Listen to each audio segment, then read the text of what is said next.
who would like to start with a mantra, with the traditional way? I would like to do that, Acharya. Yes, please, go ahead. Om Sharada Sharadamboja Vadana Vadanambuje Sarvada Sarvadasmakam Sannidhim Kriyat Sada Shiva Samarambham Shankaracharya Madhyamam Asmadacharya Paryanta Vande Guru Paramparam. All right. So we will continue again a little bit as an introduction to this path of Advaita Vedanta. I would like to listen and to respond to your questions and anything that you need to clarify. I would like this meeting, this online satsanga, to be always a kind of a spiritual dialogue, a real satsanga, and not a monologue. So please feel free and do not hesitate to ask questions, to add how you understand, how is your understanding, and to, of course, to clarify whatever you need. So I can say some phrases, some 1-2 paragraphs, and then I will ask you to tell me if everything is correctly understood. And if you need any clarification, I will be very happy to respond. So, what is the benefit of studying Advaita Vedanta and practicing as well Advaita Vedanta?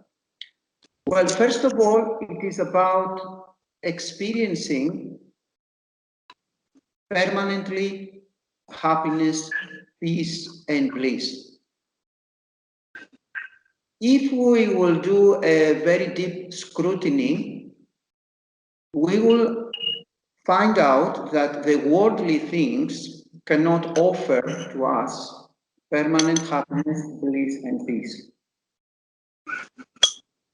No matter what it is, either it is a relationship, a love relationship, or a career, or an accomplishment, or the pursuing of objects that we want to buy. All of these things, they are doomed to fail to offer to us permanent happiness, peace, and bliss. So Advaita Vedanta is promising that what we are really searching to find in the worldly things, in the so-called outside environment, it is impossible to find. The only way to find infinite peace, happiness, and bliss is in our true self, our true infinite nature. So for Advaita Vedanta, our true nature is Brahman, Satchitananda. Brahman meaning infinite awareness, consciousness. Satchitananda is the way that it appears and the way that it reveals itself, which is Sat, meaning infinite truth and infinite existence. Chit, which means infinite consciousness, awareness, and Ananda, which means infinite peace, happiness, and bliss. So according to Advaita Vedanta, our true nature is Brahman Satchitananda. Now, this is, of course, something that you should not accept with blind faith. In Advaita Vedanta, we are using a lot of tools, a lot of processing, a lot of ways to confirm the teachings of Advaita Vedanta and to assimilate and to see whether these teachings are true or not. So there is no need to accept something and to believe with blind faith, but you are very welcome to give it a try, to listen to the teachings, clarify your doubts, asking questions, and then practicing the assimilation of these teachings in your daily life and in yourself. So according to Advaita Vedanta, we are using 3 levels. First level is Sravanam, which means listening or accepting the study and teachings from a competent guru, a guru who is belonging to a living holy lineage, a living holy tradition, and who is capable of transferring this blessing, this current of blessings, to the aspirant, to the spiritual seeker. So the guru, first of all, what means? Guru, according to Sanskritam, or Sanskrit, which is the wrong, of course, word.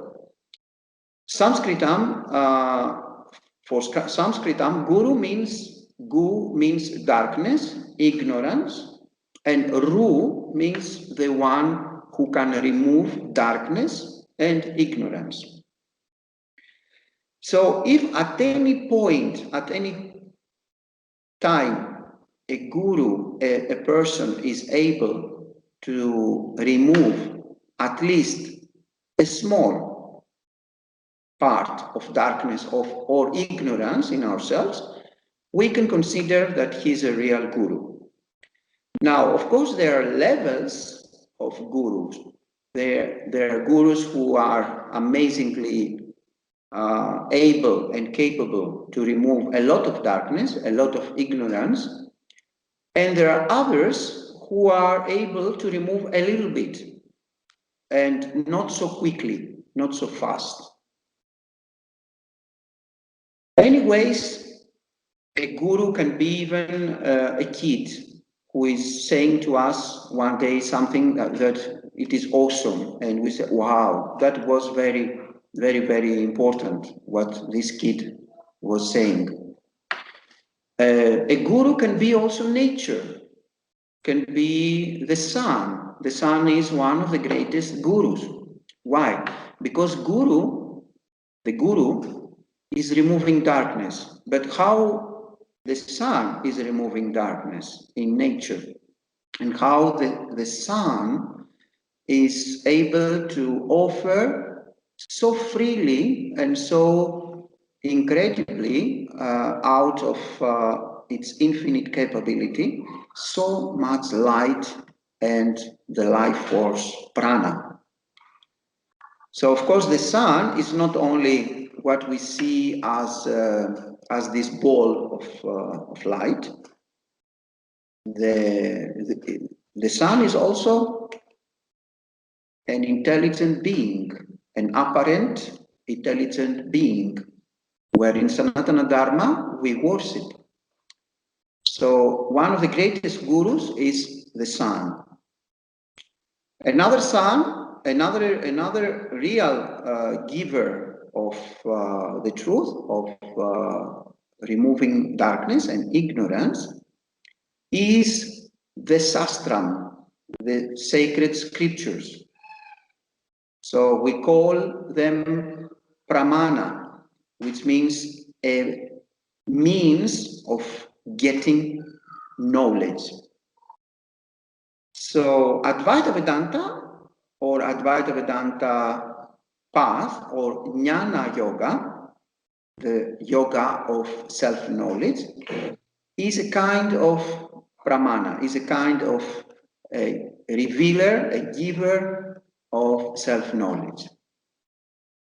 So by following a guru, a competent guru, we can sit down close to him, which means Satsanga, Sat, truth, real truth, and Sang, which means Sangha, which means I'm sitting close to the guru. So I'm receiving this listening of the teachings. I'm studying the teachings close to the Guru. This is called Sravanam. Then I go to the level of Mananam, which is clarifying my questions and my doubts. And then we have the Nididhyasana level, or Vedantic Meditation, where I am in the process of not listening anymore teachings, but I am in the process of assimilating the teachings, applying the teachings in myself and in my daily life. All this process is according to the Sastram, the sacred scriptures, and according to the holy Guru Parampara, which means the living, holy lineage or tradition of Sanatana Dharma, and in particular, the tradition, the holy Guru Parampara of Adi Sankaracharya. So Adi Sankaracharya didn't invent Advaita Vedanta, but he was the greatest proponent of Advaita Vedanta. He gave us the methodology and the tools and the ways to assimilate in better ways these wonderful liberating teachings. So as an introduction, I want to do now a break and asking you to let me know if there is something that you need a clarification, or you need to ask something, or you need just to add something and to share with the rest of us. So Andrew can give the word to each and everyone who wishes to speak, and the rest, please close the microphone.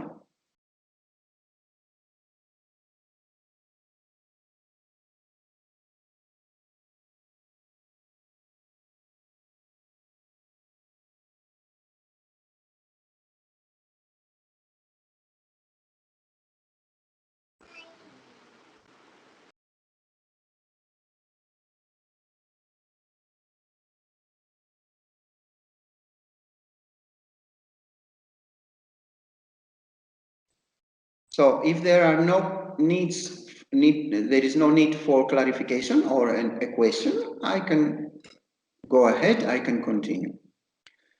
So in Advaita Vedanta, we don't like, as I said before, we don't prefer, better to say, the blind faith.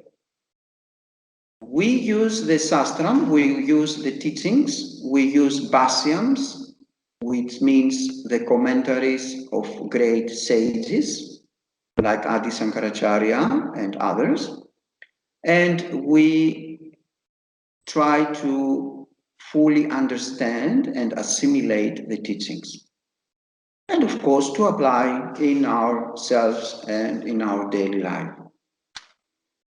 So Advaita Vedanta is not a religion with a closed meaning. It is a practical and a very, very profound way of living, and it is a way of living that may lead you to self-knowledge or Moksa, which means self-realization. So instead of believing that you are a samsari, a wanting, a needing, a helpless person, individual, ego, or jivatman, Advaita Vedanta has the power to show you and to lead you to the recognition and permanent conviction that you have never been a person, an individual, a jivatman, an ego, or a soul. But what you were always, and what you will be always and forever, from time immemorial or beginningless time, is infinite, impersonal consciousness awareness. So your real self is not a personal self. Your real self is impersonal consciousness awareness.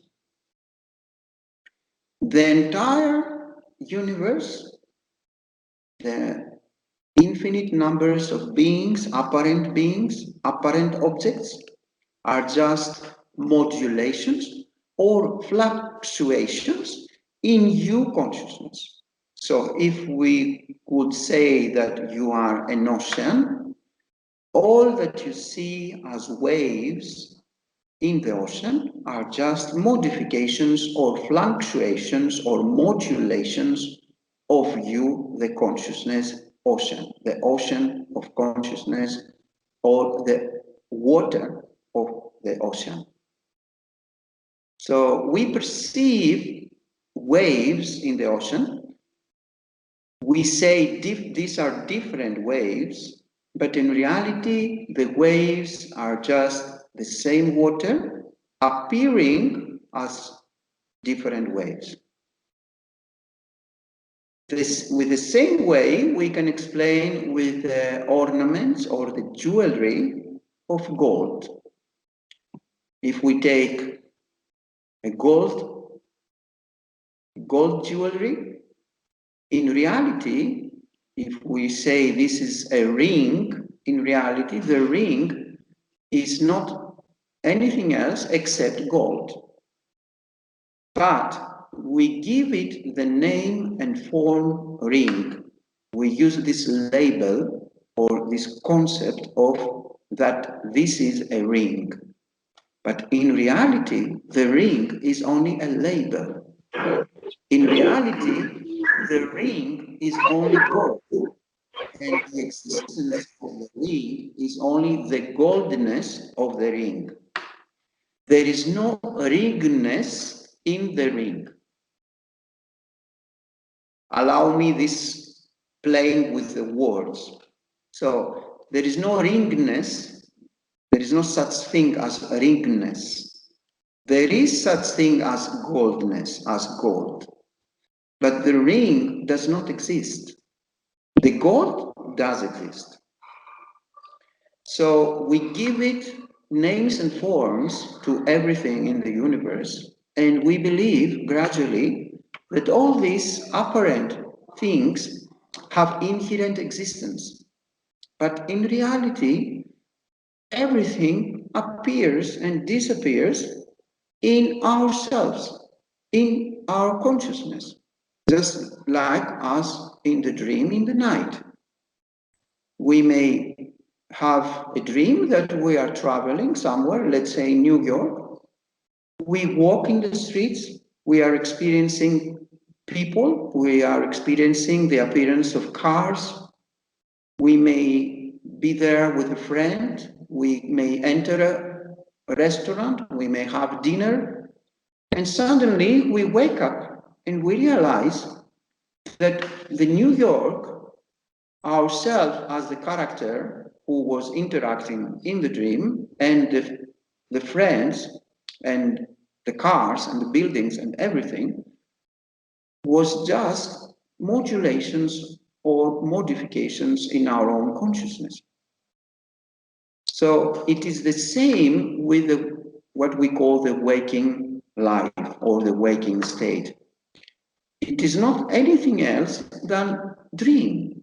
That's why in Advaita Vedanta we call it Nithya, which means Vyavaharika truth, lower level of truth, or not really existence, but apparent existence. Existence which is borrowing existence from consciousness, from our true self. Our true self is Paramartika, which means the absolute truth, the unchanging truth, the permanent truth of Brahman consciousness awareness.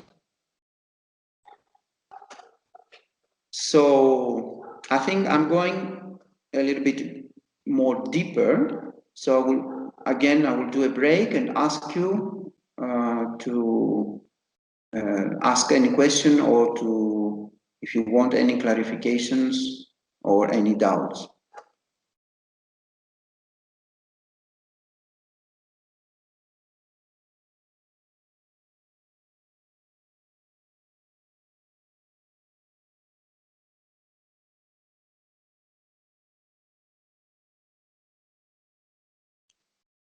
Okay, I can continue. So we have in Advaita Vedanta different kind of scriptures of sastram, where we can use them for going deeper and deeper in our understanding and in our self-realization process. Gradually, sooner or later, we have to stop being or believing that we are a permanent person or a jivatman or an ego or an individual. Why? Because we will experience infinite suffering and infinite negative emotions. The body has infinite limitations, and the mind has also infinite limitations. And the personality that we believe that we are have also infinite limitations. That's why if somebody is speaking about us and gossiping about us, we feel irritated and we become angry. Why? Because we believe that we are this personality where somebody else is criticizing. Likewise, when we are experiencing a sickness in the body, again we are feeling suffering, limitation, and different kind of negative emotions. The same with the mind. The mind have also infinite limitations. So is it possible, by believing that we are a body-mind complex or a personality or a small, tiny self in a so huge universe, is it possible to have infinite and permanent happiness, peace, and bliss? I think no. So, as I said before, the solution is to find out what is this that we call myself. What I mean when I say myself. What is this self actually? Is it this bundle of bones and flesh, what I call myself? Is the mind what I call myself? Is this the brain, this tiny fleshy thing in the skull, that it is myself? I have to find out. Because if I don't find out, then I'm doomed to all kinds of different negative emotions and suffering. So how to find security, let's say, and feel security in a permanent basis if I am a dependent, helpless human being? A human being who is dependent on Jagat,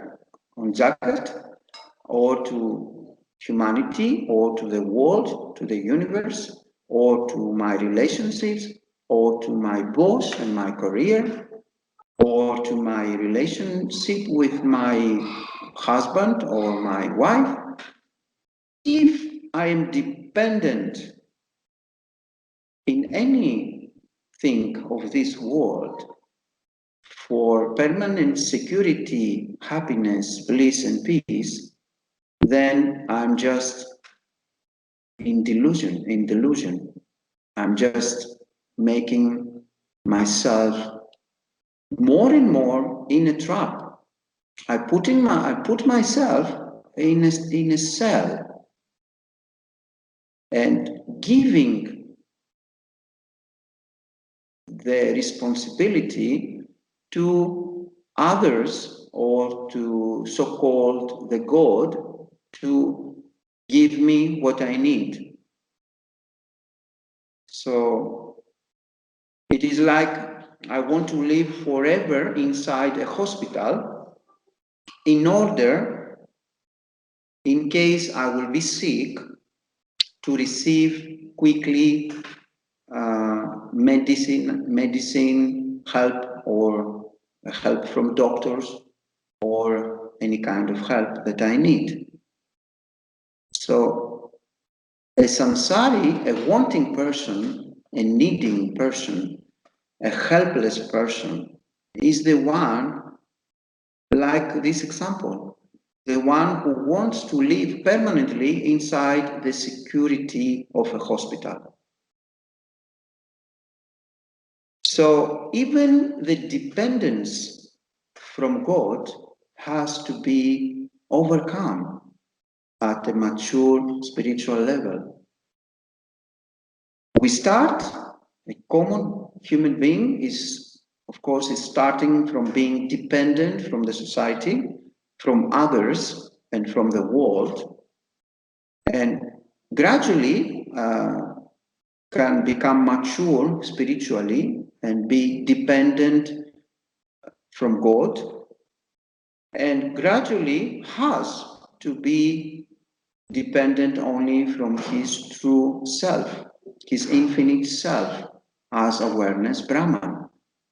Otherwise, he will be doomed to be always in this dualistic approach that I, myself, I'm a tiny human being, I'm a tiny Jivatman, a soul, a person, an ego, an individual.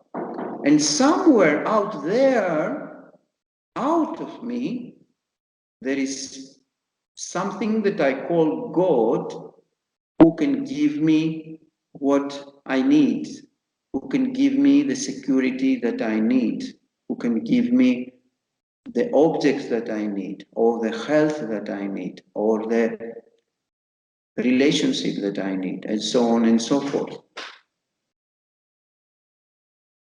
So imagine staying on this dependency from God or from the world. You are putting yourself in so big limitation, so huge limitation, that it is impossible to be free. That's why for Advaita Vedanta, the goal is first of all Moksa, and then even not Moksa. So we have the four Purusharthams, we have the four goals in life according to Sanatana Dharma. We have the goal of Kama, which is desire and the need to fulfill my desires. We have the second Purusharthama, which is the goal of Artha, which means the desire to accumulate wealth and everything that I need. And then we have Dharma, that we need to work, live, and move in this life according to the laws of Dharma. And we have the fourth one goal, which is Moksha, self-realization, freedom.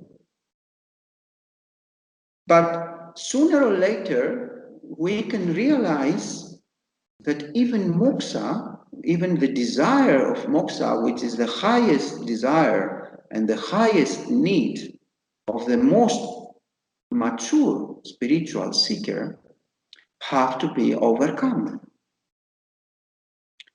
And how is that? Because Moksha exists as long as you believe that you are a jivatman, an individual, a human being, an ego.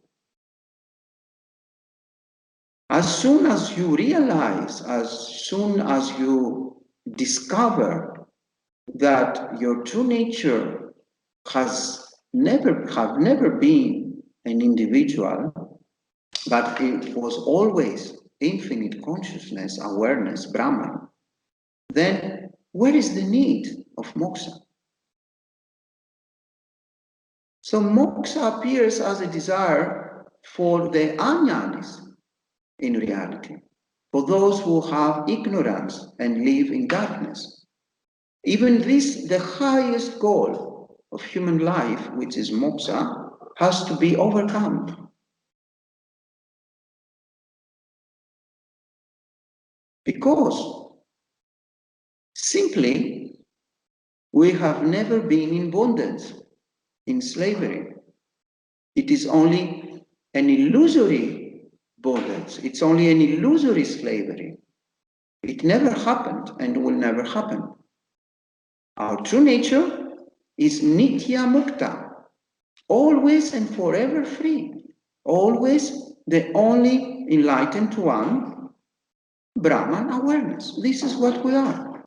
And even if we say we is wrong, because there is no such thing as we. There is no any kind of plurality. There is only the uniqueness of Brahman awareness, consciousness. Nothing else exists. The entire meaning and the core meaning of Vedanta, Upanishads, and of course Advaita Vedanta, is that there is only Brahman awareness consciousness. And this is your true nature.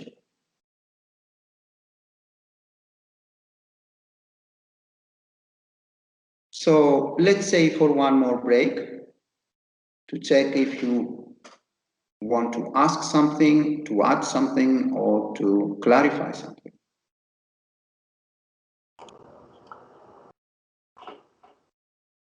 Rajiv. Yes, I wanted to ask this question, because this is at times very confusing. In a way, it sounds a wonderful idea that we are not an individual, that it may be a dream that we are living in. But how is it possible to shed our individuality totally?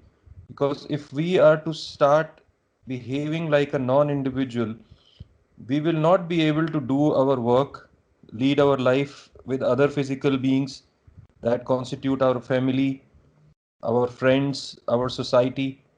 We have certain responsibilities towards them.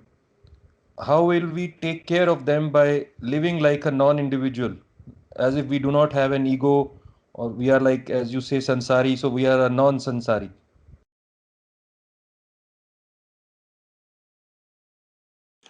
So that is a very, very important question and a topic. But in reality, that it is very difficult does not mean that we should not find out that in truth, we have never been an individual. We have never been a jivatman.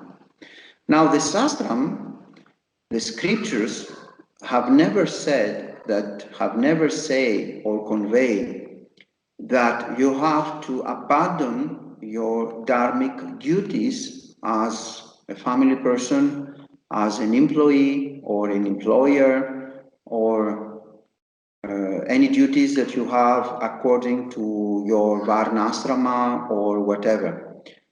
On the contrary, for the teachings, for the Sanatana Dharma in general, the instructions are that you continue to follow and to fulfilling your duties, but at the same time, you have to find a way to offer some time in the scriptural studying the Shastram, under the guidance of a competent guru in a holy and living Guru Parampara, holy lineage. So nobody said that this need to find out the truth about your true nature, that you are not an individual, said that it is something easy. On the contrary, it is mentioned that you may need many janmas or many lifetimes. Why? Simply because for millions of lifetimes, you believe that you are an individual.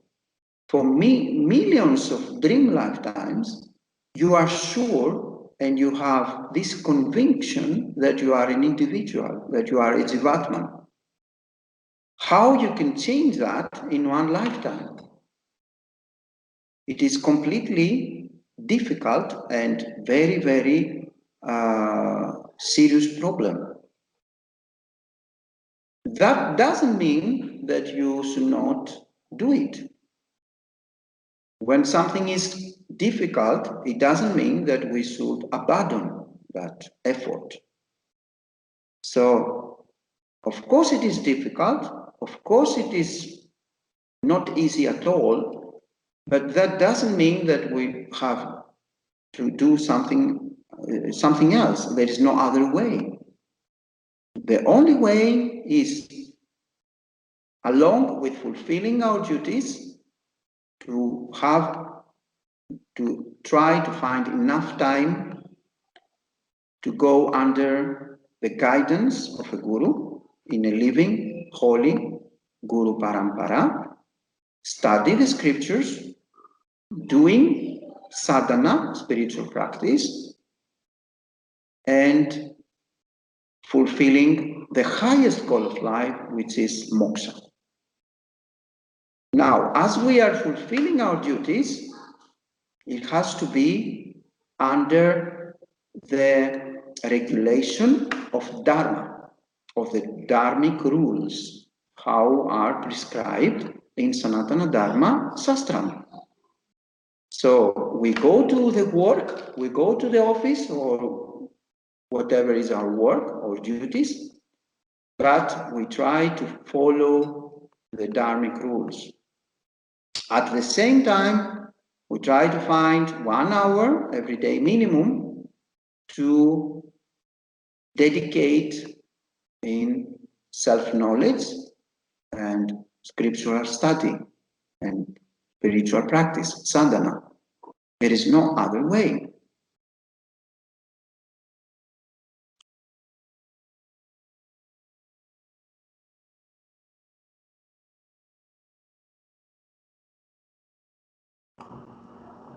Okay, Avinash.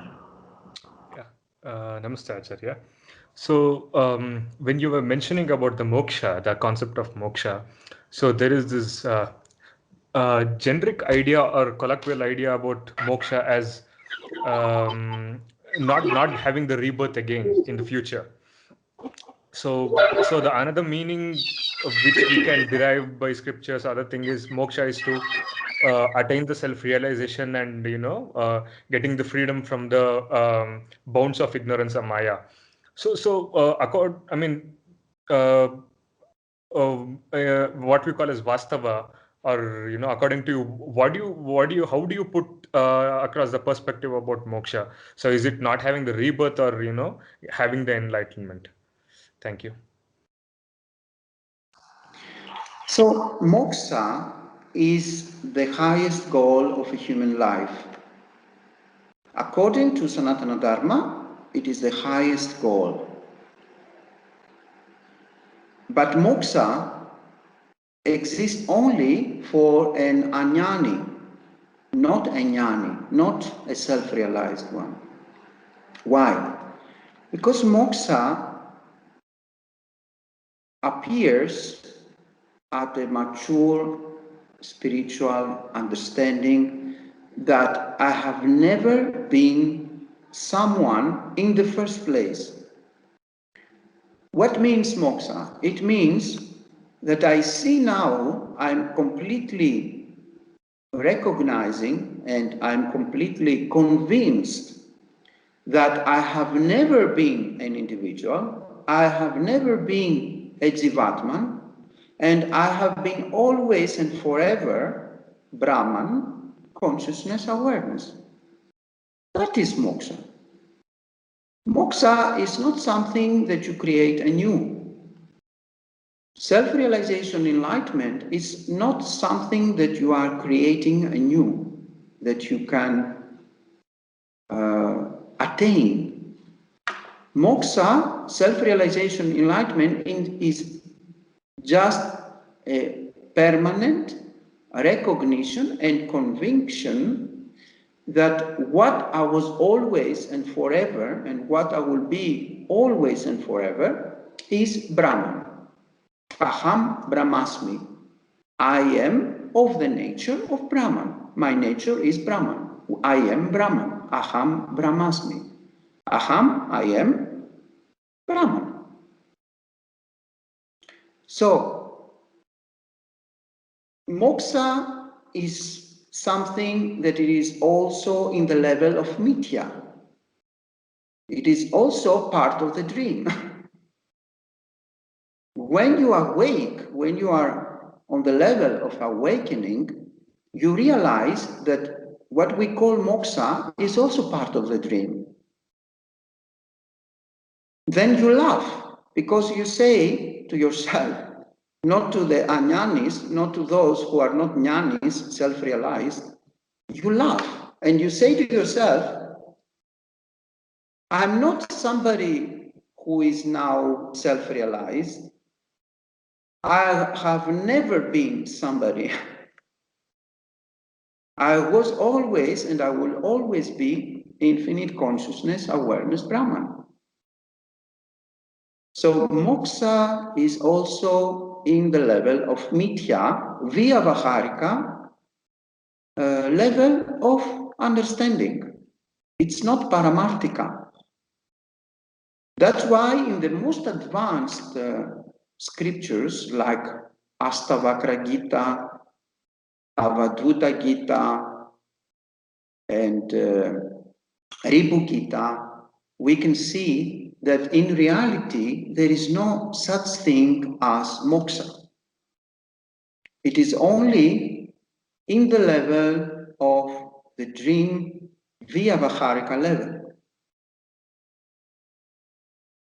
Just like in the deep sleep, you cannot see somebody or universe, but there is only pure consciousness there without movement, without the thinking process, and there is only blankness, nothingness. The same with when you are in the level of deep understanding, in the level of self-realization. You recognize that whatever appears and disappears is only illusory, is only a show that lasts 3 to 5 days, as Astavakra is saying to Janaka in Astavakra Gita. So in the first place, there is nobody. And secondly, who to attain moksha? If in the first place, there is nobody. Well, if you believe that you are somebody, then you need to follow a process for moksha. You see what I mean? Since you believe that you are somebody and you cannot see otherwise, since you believe that you are an individual, a jivatman, living in an external universe as a separate being, you need a spiritual path, a holy tradition, living guru parampara. You need what we call an external guru, and you need scriptural study, sastram, and you need spiritual practice, sadhana, and so on and so forth. Upon understanding and finding out that what is your true nature as infinite Brahman, all these things losing their meaning.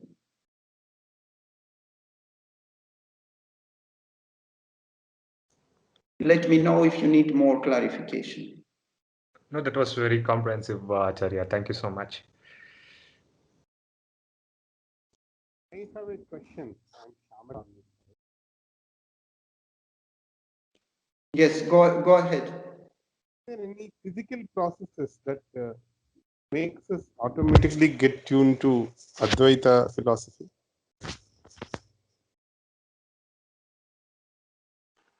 Can you repeat, please, because the sound was not so good? Are there any physical processes which makes us readily get into Advaita philosophy? Like Yes, of course. Ashtanga Yoga. Ashtanga Yoga. One of them is Ashtanga Yoga. Yes, of course, of course. All the practices, all the spiritual practices or sadhanas are meant for citta suddhi, purification of the mind, preparation of the mind to come at the level of a spiritual maturity to enter jnanam. There is no other way than to purify the mind and being prepared for the high and profound teachings of Jnanam, of Advaita Vedanta. So all these systems of preparation of sadhanas, like the 8-leaf yoga of Patanjali, or other systems of spiritual sadhana, are very beneficial as preparation and as citta suddhi, purification of the mind. At a certain mature level, of course, we don't need any more the preparatory practices, the preparatory sadhanas, and we can enter the highest and the most profound spiritual path, which is Jnana Yoga, Advaita Vedanta.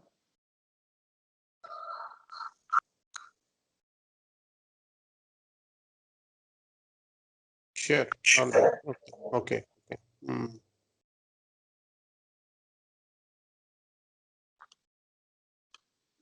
Anybody else?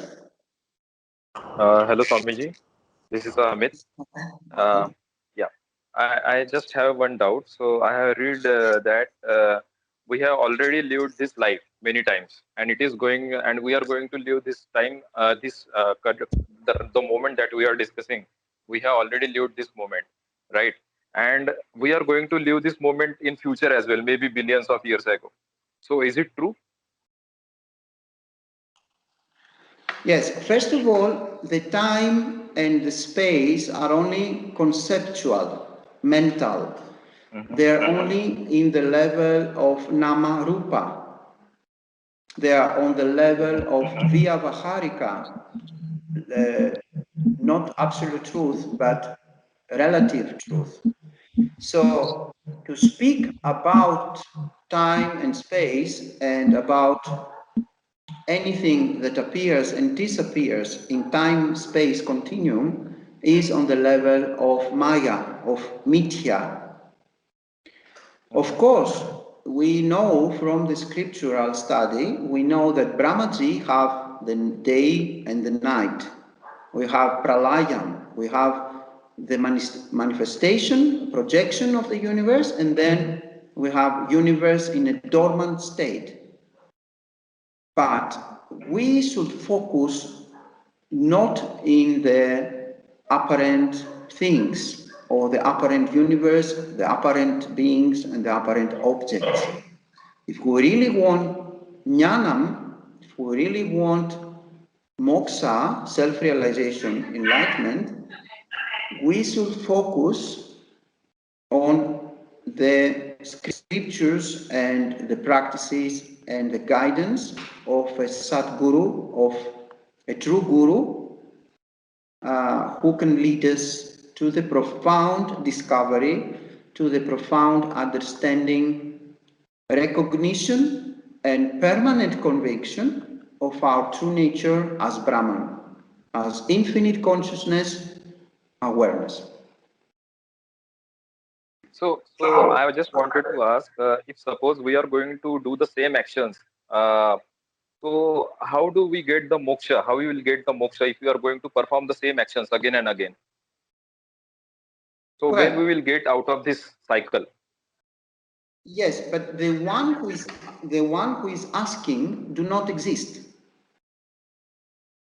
The one who is asking this question do not exist as Okay. an individual. For example, would you ask this question in the deep sleep without dreams? Is anybody there to ask this question? So of course, I don't say to insult you. I just try to guide you and to show you the state of deep sleep without dreams as an example, because there it is very obvious that there is nobody in the first place. There is something, in inverted commas, in the deep sleep without dreams, but this something, in inverted commas, is not an individual or a jivatman. We are there observing blankness, nothingness, and we can see the karana sariram, the subtle body, but in truth, we are not even this sunyatam, emptiness, blankness, but we are the revealer of this sunyatam, emptiness, nothingness, blankness, which is infinite consciousness, awareness, Brahman. So, of course, by trying to find out if somebody, by performing the same actions, can find liberation or moksha, it is not a correct question, because in the first place, there is nobody. In the first place, there are no beings. There is no individual. There is nobody in the first place. There are apparent beings, but in reality, there is only beingness, Sat, Satyam, beingness, Brahman. And this beingness, through the power of Maya, the projective power of Maya, is projecting the dream universe, the dream beings, the dream individuals, and the dream objects. But that doesn't mean that there is such thing as somebody attaining moksha. There is no such thing. But according to what I said before, if you believe that you are somebody, then you must find the path and try to attain moksha. But the funny thing is that when you attain moksha, you realize that in the first place, you were never somebody who now attained moksha. I don't know if you can grasp that, because it's not so easy. Right. Thank you so much. Anybody else? Anybody in inverted commas, of course. Avinash. Yeah. So it was interesting when you mentioned about like the three states, the Jagrat, Swapna, Sushupti, the awake, dream and deep sleep. So after waking up from the deep sleep, we realize that we don't know anything. You know, the only realization that we have is we woke up from a deep sleep. That's it. We don't know what happened, how the time elapsed. Time in inverted commas, as you say, right? So how it elapsed and everything. So I'm just trying to draw an inference from this, but I might be very wrong. Please correct me if I'm wrong. So when we are in a state of deep sleep, we blend into the Satchitananda, what you say, like the supreme consciousness. I mean, we blend into everything, and we don't feel that this is me. But is the awake state or the dream state is the reason for the ahankara that I am this body? Well, ahankara is not existent in the first place. It is an illusion of apparent ahankara. So it is only the identification of consciousness with one of the characters in the Maya, in the dream. So it is like you are dreaming in the night, and let's say you see that you are Napoleon in your dream, and you identify and you believe that you are Napoleon. That doesn't mean that you are really Napoleon. Upon waking up, you realize that no, you believed that you were Napoleon in your dream state, but now you know that you are not Napoleon. But while in dreaming, the experience was vivid and very true. And everybody was calling you Napoleon and offering to you a great respect. So, as my Guruji, Swami Paramarthananda, saying, the dreamer don't understand that he is a dreamer while in the dream. Exactly. So, you believe that the dream phenomena and experiences are completely real and vivid, and you are having all the apparent indications that it is something real. You have experienceability, you are experiencing things. You have utility in the dream. That means that if you are thirsty in the dream and somebody will offer you a dream glass of water, you can stop having thirst. Then you have also transactability. You are doing transactions with other apparent beings in the dream. Now, these three things, these three characteristics or features are giving you the impression that everything in the dream is completely real.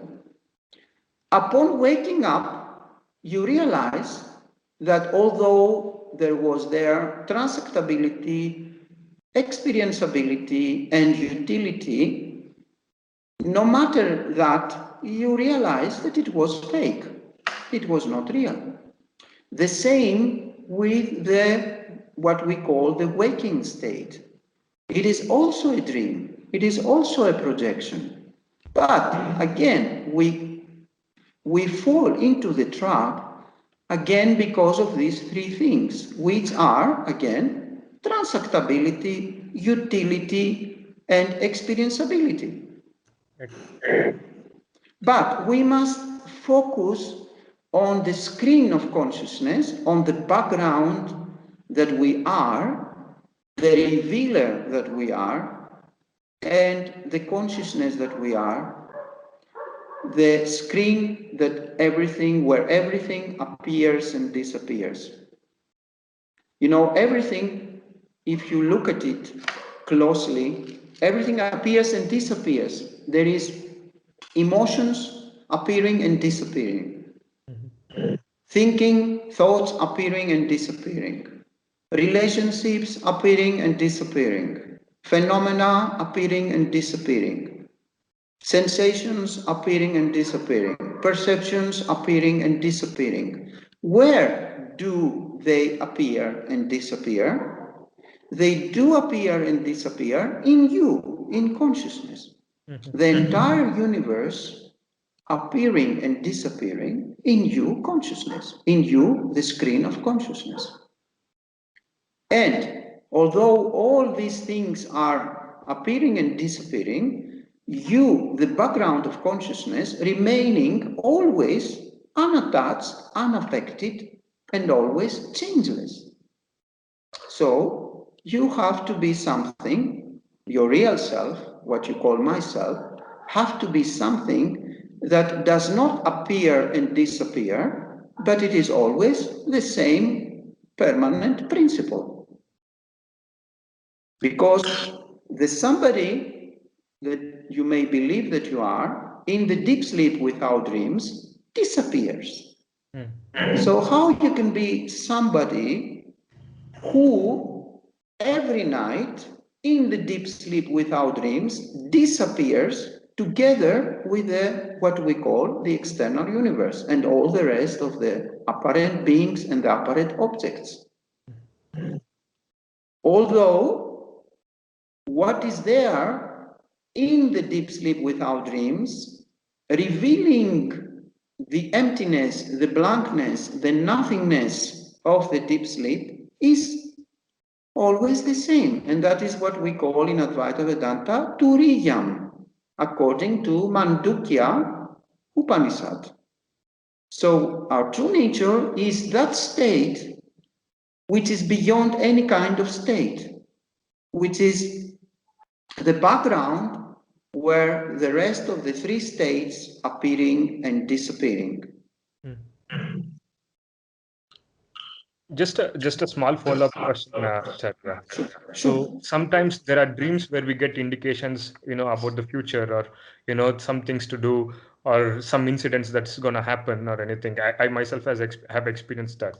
So there is this incident with one of the acharyas of Sringeri, His Highness Satchitananda Shivabhinavan Nrsimha Bharati, wherein the mother of Shankaracharya came in his dream, and that's how he was able to identify Kalati as the birth, or exact birthplace of Shankaracharya in the Kalati, and that's what led him to install the Sharada Pitam there in the Kalati. So how can we just give the label that dreams are fake right away? Because there are dreams wherein we can it can give us directions towards something, right? So this is a doubt I have.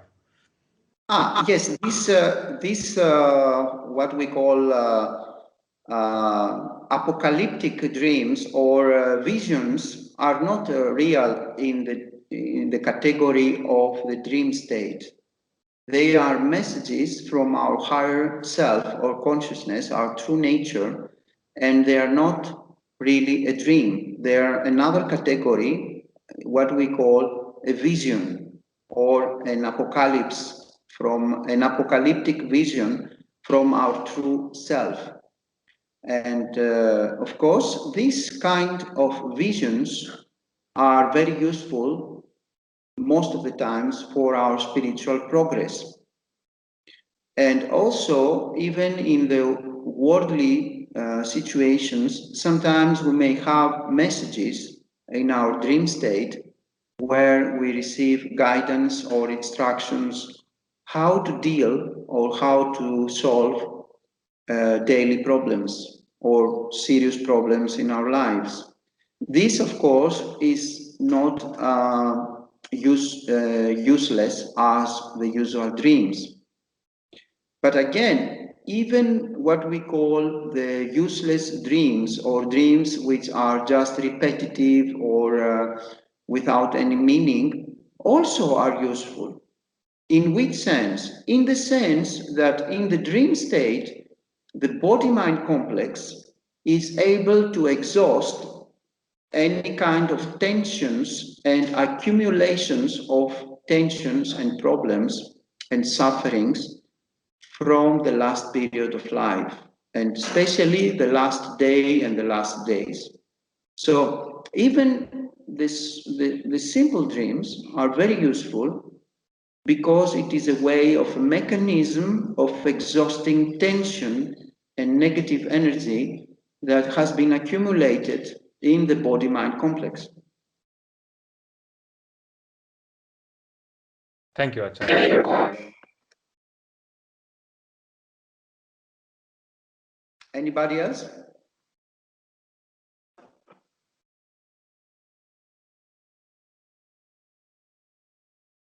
So I think it is enough for today.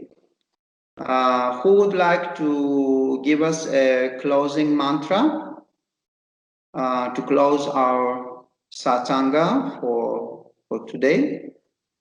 And everybody is most welcome to participate in our WhatsApp group and Telegram group, where you can know each other better and where you can also post questions or doubts or clarifications that we can deal in our future satsangas. But for now, who would like to offer a closing mantra?